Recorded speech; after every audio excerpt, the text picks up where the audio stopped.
Peatland ecosystems are made up of decayed waterlogged biomass.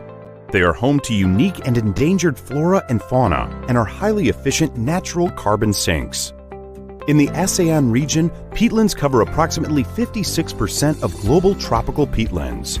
It is estimated that ASEAN peatlands store approximately 68 billion tons of carbon, or 14% of carbon stored in peatlands globally.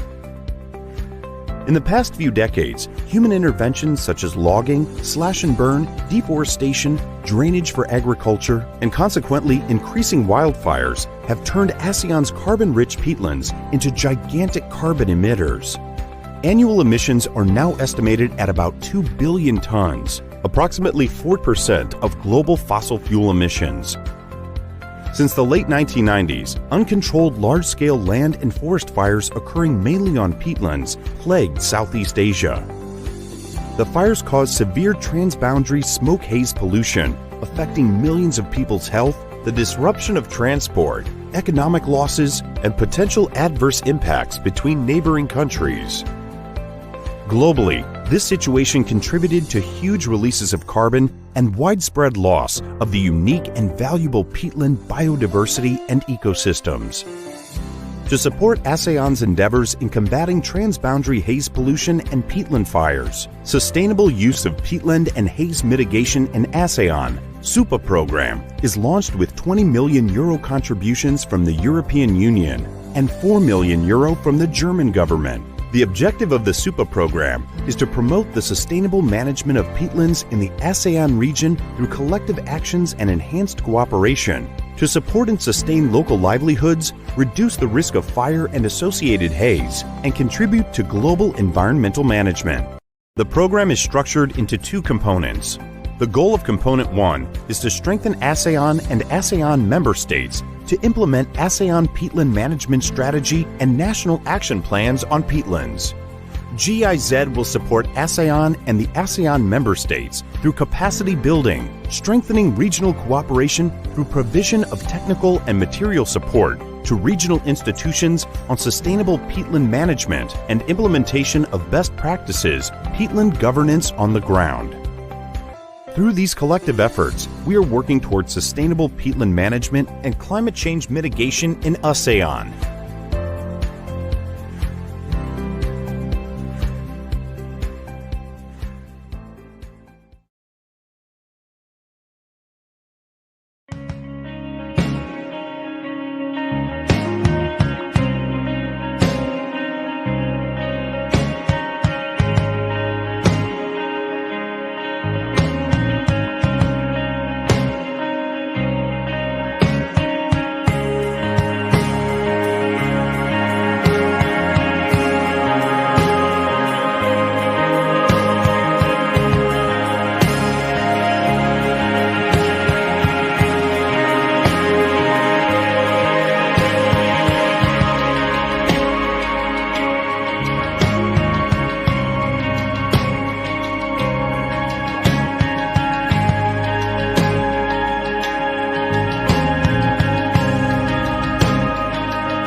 Good afternoon, everyone. Good afternoon, dear participants. I hope you're all well and safe. My name is Mariam Ghani, and I am the Stakeholder Engagement and Communications Manager at Tropical Rainforest Conservation and Research Center, also known as TRCRC. And I'm also representing SUPA Component 1 and 2, and I'm honored to be your moderator today. So thank you for joining us for today's event, which is titled The Role of Youth in Raising Awareness on Peatland Conservation. So I'm joined by two guests who have both played an active role in raising awareness on peatland conservation in their respective countries, and will share with you about their experiences and the importance of the work that they've done. So join us, listen to what they have to say, and feel free to put any of the questions that you have for them into the Q&A box. And we'll start with a quick introduction to the SUPA program, followed by our panelists telling us a little bit about their work. end with a Q&A, along with announcing some winners for the Super Component 1 Instagram quiz. So stay tuned for that. So of course, first I'd like to introduce you to our topic, which is peatlands. So as you saw in the video, peatlands are a type of wetlands which are among the most valuable ecosystems on Earth. They're really critical for preserving global biodiversity, providing safe drinking water, to minimize flood risk, and help address climate change. And in the ASEAN region, peatlands cover approximately 27.4 million hectares, and that represents about 56% of all global tropical peatlands. So we house 50% of the world's tropical peatlands, which is a lot. So our program, the Sustainable Use of Peatland and Haze Mitigation in ASEAN, which is also known as SUPA, is a program launched by the European Union and the German government to support ASEAN's endeavors in combating transboundary haze pollution and peatland fires, because I know a lot of you have experienced that in your daily lives. So SUPA is structured into two components, each with a different focus while complementing each other. So component 1, which is implemented by GIZ, has a focus on state actors, while component 2, implemented by WRI in collaboration with TRCRC, me, and IDH, has a focus on non-state actors. So that's the main difference between our programs, but we really like to work together, so you can see how we're doing that today as well. So now I'd like to introduce you to our speakers. We are joined today by Ms. Tami. So Evina Tami Roriris is a former intern at GIZ SUPA Indonesia, where she researched and assisted in developing a handbook for the sustainable peatland management in Indonesia. And she holds a master's degree in environmental management from the University of Queensland, Australia, and has a bachelor's degree in marine science from the University of Padjadjaran, Indonesia. And prior to this, Tami worked as a marine scientist for a year, supporting manta ray conservation in Labuan, Bajo, and was an active member in YSEALI, which is the Young Southeast Asian Leaders Initiative. So Tami, you can go ahead and say hi to everyone. Hi, everyone. Awesome. And now I'd also like to introduce you to our second guest. We have with us Mr. Vasan Narang, but his nickname is Chan, so I'll be calling him Chan today. And he is currently the Thailand Country Coordinator for People for Peat, and also the coordinator of the Global Youth Biodiversity Network, also known as GYBN in Thailand. And he holds a bachelor's in environment, specifically ecology, from Mahidol University, and a master's degree in natural resource management from the ASEAN Institute of Technology. And Chan has a wide range of experience supporting various climate change, sustainable development, and environmental conservation projects. And he's also worked with the UNDP, which is the United Nations Development Program, as well as the United Nations Economic and Social Commission for Asia, as well as the IUCN, which is the International Union for Conservation of Nature. So I know I've just thrown a bunch of acronyms at you, but Chan and Tami, I'm sure will explain them away a bit later. So Chan and Tami, welcome. Thank you. So yeah, first of all, I'll get you to tell us a little bit more about the work that you've done with SUPA 1, SUPA 2, as well as GYBN respectively. So Tami, do you want to go first?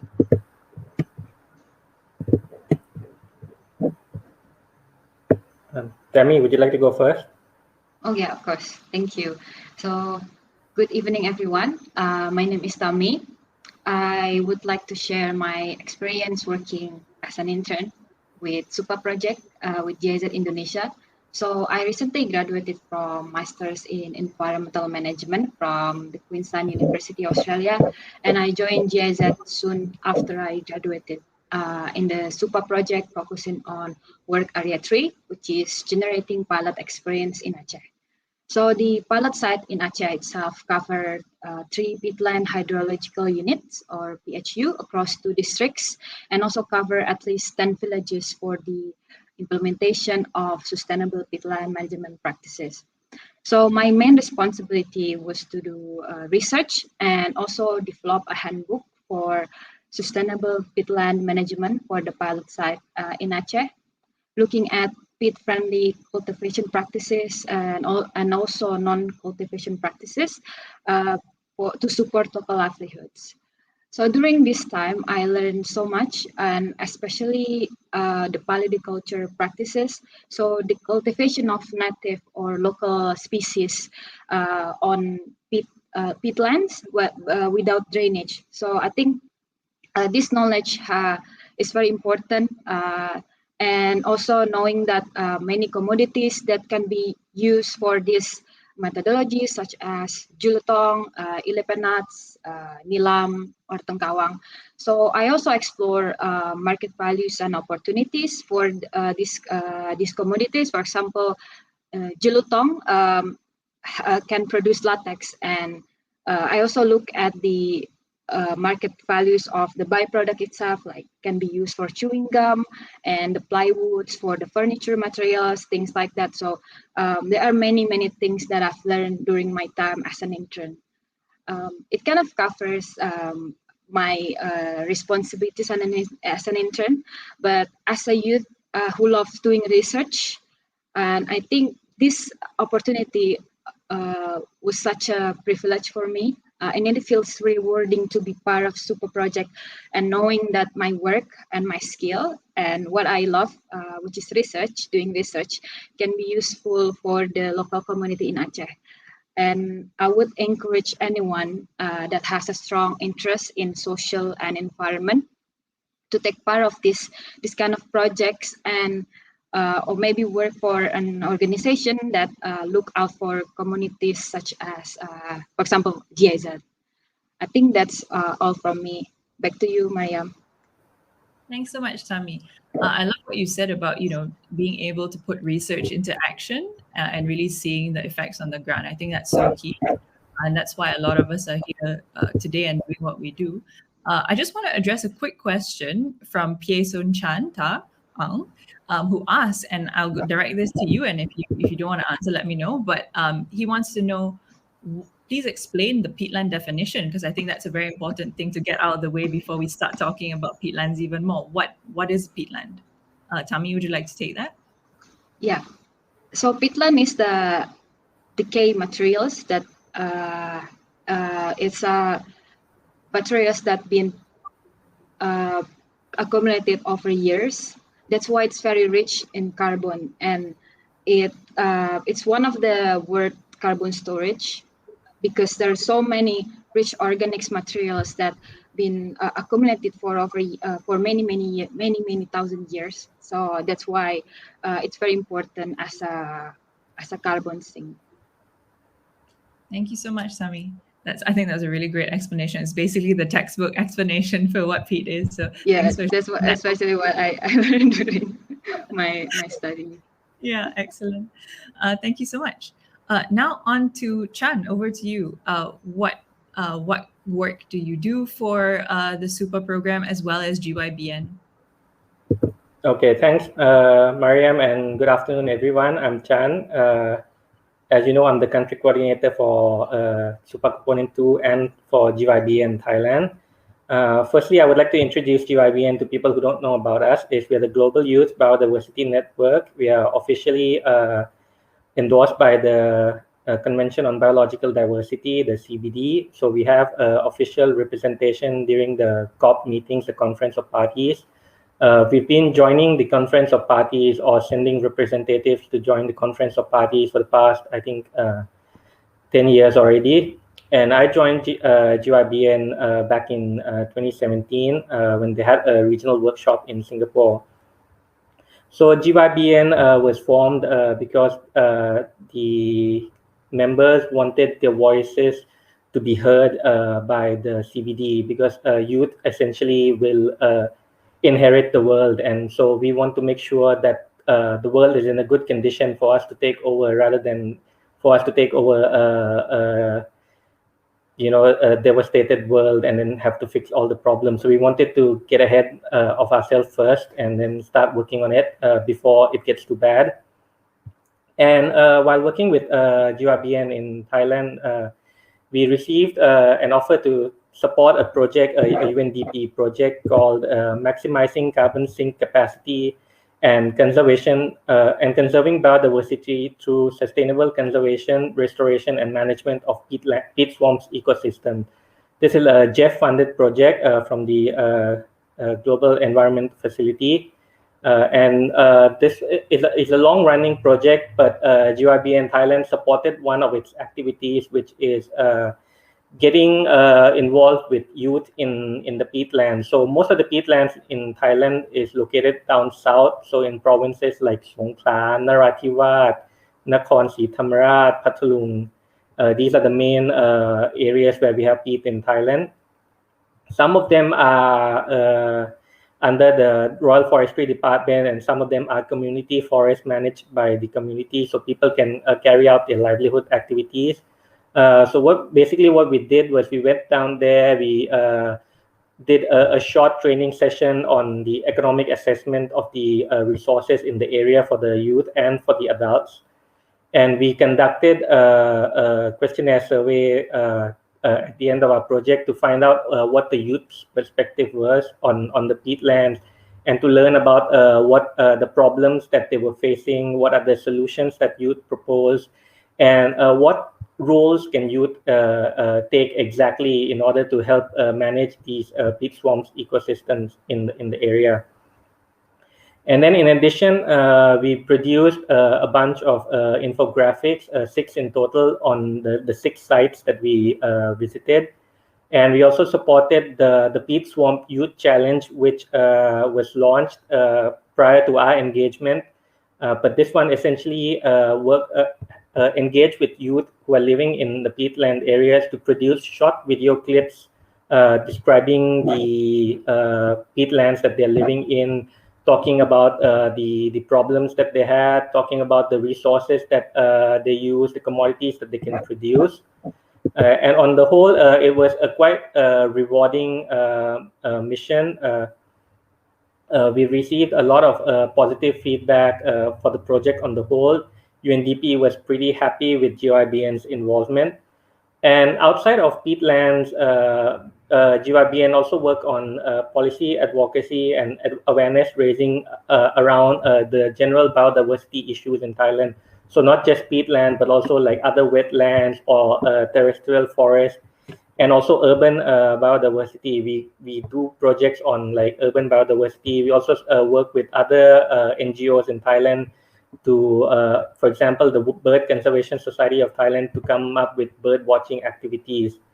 And in terms of SUPA Component 2, having joined SUPA project earlier this year, during the beginning of the year, I've supported various activities that they've carried out. We've done a business hub program where we plan to engage with small businesses in the peat forest areas, and to look at what problems are they facing, what technical assistance they need, and to try to support them and provide all the technical help that they need to run their small business or to grow their small businesses. And we are also working with non-state actors to come up with different resources and physical data on the peatland area, so that we can make them accessible to other people who want to learn more about peatlands. We're also working with education institutes to see if there are opportunities for youth to join programs on peat forests and learn more about the peat swamps and help spread the knowledge. Yep, that's what I've been doing this past year. Thank you.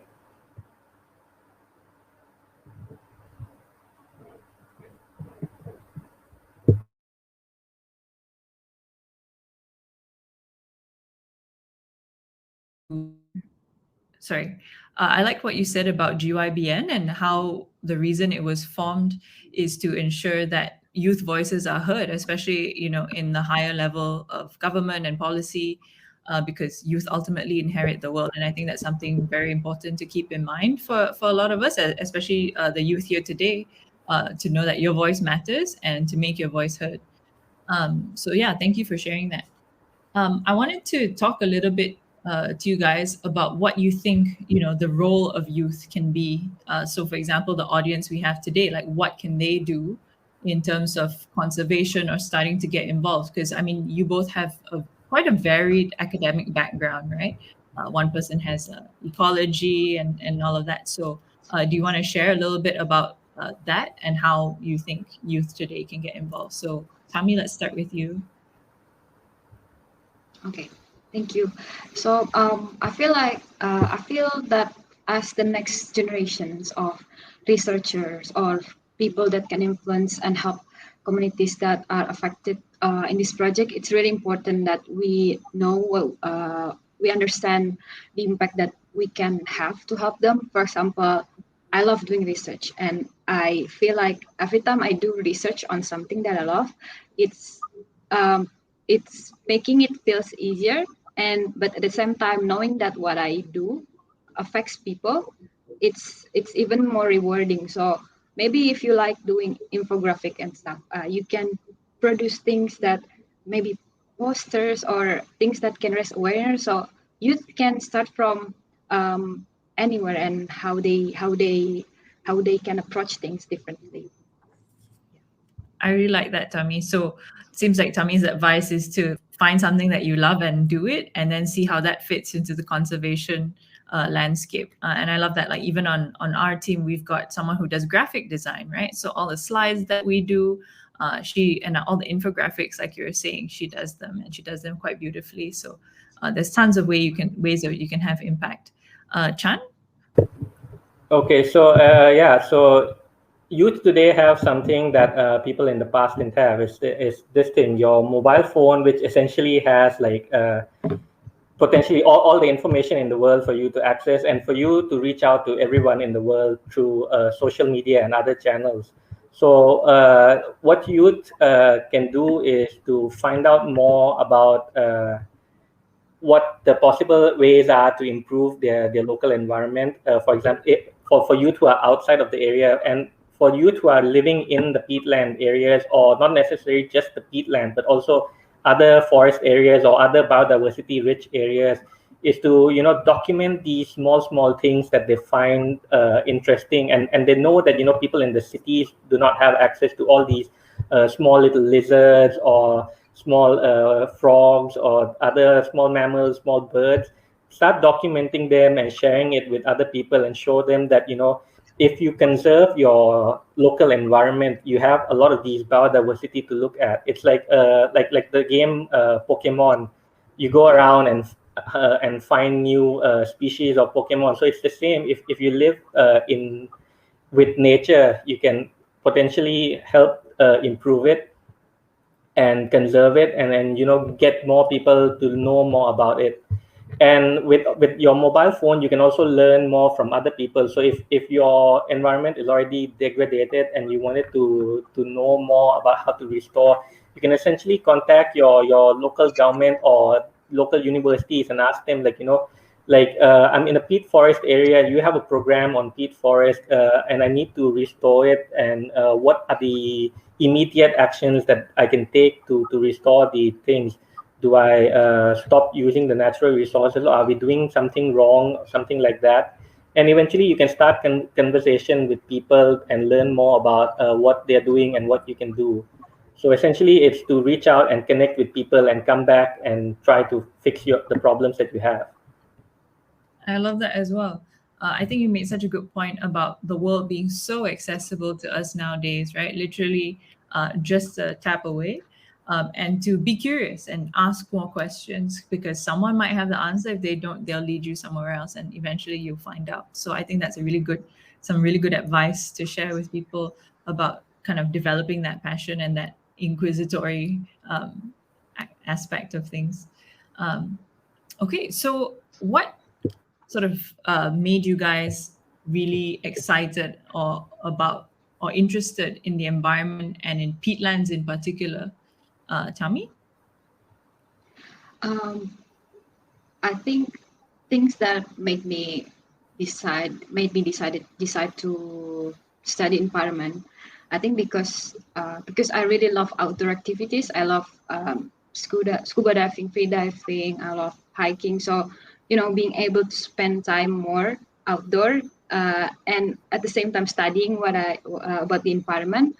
I think that's the main reason why I would like to study more about environment.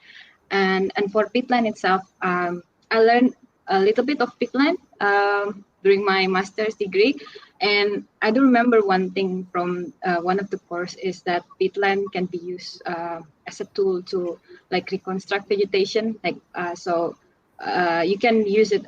You can use pollen analysis to know what kind of vegetation that in this area has 1,000 years ago using peatland sediment. So I think that's one thing that still I still remember until now.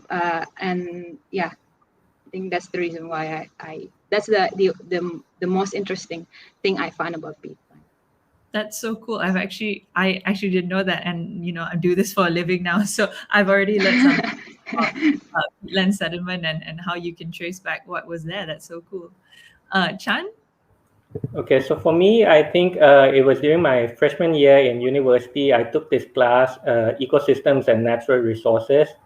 And as part of the class, we had to go trekking in Khao Yai National Park in Thailand. And this was my first trek ever in my life. So when I went out there and I saw the nature like in its full capacity, I was like, wow, I really want to do more of this in the future. So I started looking at the prospectus of the university. Like back then I was doing pre-med and I was like, okay, pre-med is going to basically just be end up in a med school. So I looked at this prospectus for the environment program and the ecology concentration. And it's like, they have like so many things to learn about nature and the environment. And then most of the classes had field trips. And I was like, yeah, I'm going to do this degree. I'm going to go up on all the field trips. I'm going to meet like all these strange animals that I can come across and then take a lot of photos and really enjoy it.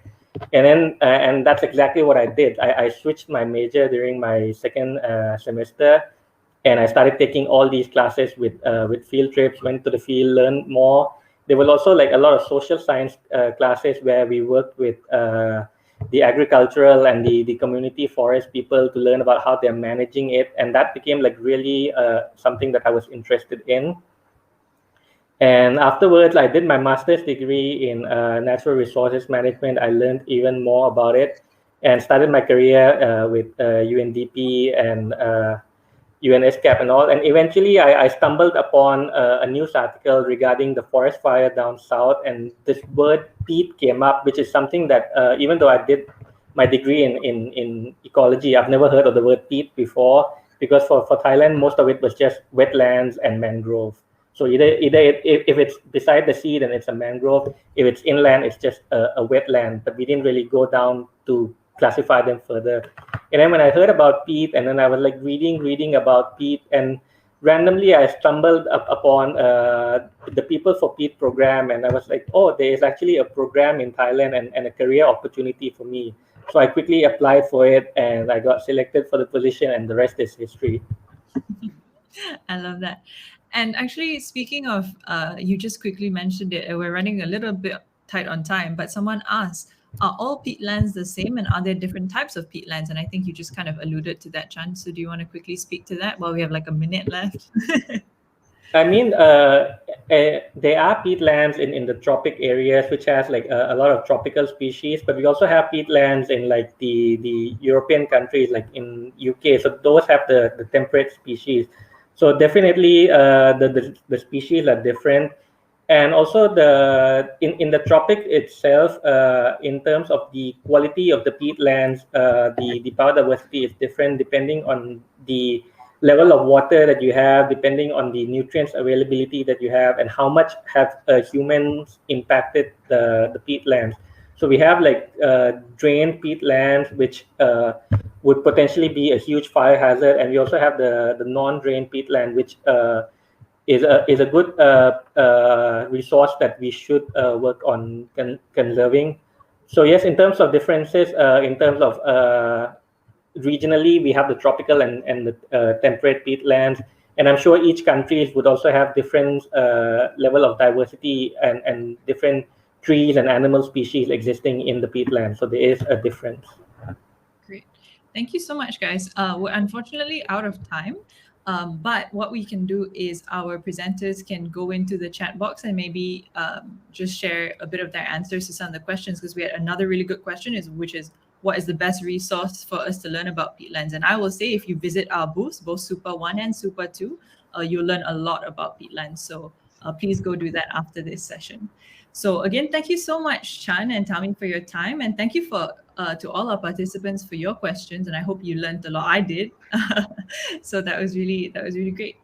And before I close the session, I'd like to announce the winners for Super Component 1's Instagram quiz. So the winners are Siska Octavia 2410, Susuwin SSW, Rustica Che, and Roy Huta Hayen, as well as Rauza Tuljana _. So EU, Super, and ASEAN will be contacting you via DM. So thank you and congratulations for winning the quiz. And lastly, please check out our booths again, where you can learn more about peatlands and its conservation value. And as far as People for Peat goes, we are running a People for Peat event next week on the 18th of August. Again, information's in our booth, and we'll be hosting 2 Indigenous youth activists who will talk about conservation from the lens of traditional knowledge and how to continue that important work. So thank you so much, and I hope to see you there. Bye now.